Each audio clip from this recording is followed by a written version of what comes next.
പഞ്ചായത്ത് റോഡിന് അഭിമുഖമായിട്ടാണ് ഈ ഒരു 7.35 സെൻറ്റ് സ്ഥലം വരുന്നത്. നമസ്കാരം സുഹൃത്തുക്കളെ, ഫനാസാണ്. എല്ലാവർക്കും നമ്മുടെ ചാനലിലേക്ക് സ്വാഗതം.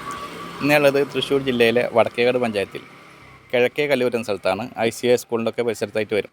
ഇവിടെ 7.35 സെൻറ്റ്, ഏകദേശം ഒരു 7 സെൻറ്റിന് മുകളിലുള്ള ഒരു പ്രോപ്പർട്ടിയാണ് വിൽക്കാനുള്ളത്.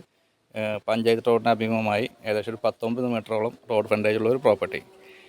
എന്തായാലും നമുക്ക് ഈ പ്രോപ്പർട്ടിയുടെ വീഡിയോയിലേക്ക് പോകാൻ ശേഷം വില ഉൾപ്പെടെയുള്ള കാര്യങ്ങൾ നമുക്ക് സംസാരിക്കാം. പരിസരത്തെല്ലാം നിരവധി വീടുകളൊക്കെ ഉള്ള നല്ലൊരു റെസിഡൻഷ്യൽ ഏരിയയിലാണ് ഈ പ്രോപ്പർട്ടിയുടെ ലൊക്കേഷൻ ഉള്ളത്. വടക്കേകാട് സെൻറ്ററിൽ നിന്നും വെറും 1.5 കിലോമീറ്റർ ദൂരത്തായിട്ടാണ് ഈ ഒരു പ്രോപ്പർട്ടി ഉള്ളത്. അതുപോലെ തന്നെ ICA ഹയർ സെക്കൻഡറി സ്കൂൾ ഭാഗത്തു നിന്നും വെറും 750 മീറ്റർ ദൂരത്തും.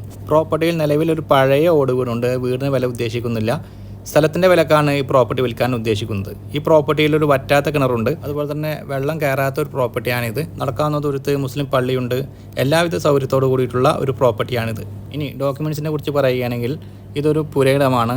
വീട് വെക്കുന്നതിനും മറ്റും യാതൊരുവിധ നിയമ തടസ്സവും ഇല്ലാത്ത ഒരു പ്രോപ്പർട്ടിയാണിത്. ഈ ഒരു പ്രോപ്പർട്ടിക്ക് ഇതിന് ഉടമസ്ഥ വിലയായി ചോദിക്കുന്നത് ഏകദേശം 7.35 സെൻറ്റ് സ്ഥലമാണ്. ഡോക്യുമെൻറ്റ്സ് എല്ലാം ക്ലിയർ ആണ്. ടാർ റോഡ് ഫ്രണ്ടേജോട് കൂടിയിട്ടുള്ള പ്രോപ്പർട്ടിയാണ്. സെൻറ്റിന് 3 ലക്ഷം രൂപ എന്ന നിരക്കിലാണ് ഈ പ്രോപ്പർട്ടി വിൽക്കാൻ ഉദ്ദേശിക്കുന്നത്. എന്തായാലും മാന്യമായ വിട്ടുവീഴ്ചയൊക്കെ ഈ എമൗണ്ട് നമുക്ക് പ്രതീക്ഷിക്കാവുന്നതാണ്. ഈ പ്രോപ്പർട്ടി സംബന്ധമായ കൂടുതൽ വിവരങ്ങൾ അറിയാനും ഈ പ്രോപ്പർട്ടി ഒന്ന് കാണുവാനും വീഡിയോയിൽ കൊടുത്തിട്ടുള്ള ചാനൽ നമ്മൾ കോൺടാക്റ്റ് ചെയ്യുക. അതുപോലെ തന്നെ നിങ്ങൾക്ക് നിങ്ങളുടെ പ്രോപ്പർട്ടികൾ ഞങ്ങളുടെ ചാനലിലൂടെ വീഡിയോ ചെയ്ത് മാർക്കറ്റ് ചെയ്യാൻ താല്പര്യമുണ്ടെങ്കിലും അതേ നമ്പറിൽ തന്നെ കോൺടാക്റ്റ് ചെയ്യാവുന്നതാണ്. ഇന്നത്തെ എപ്പിസോഡോട് വൈൻഡപ്പ് ചെയ്യുകയാണ്. വീണ്ടും കാണാമെന്ന പ്രതീക്ഷയോടെ.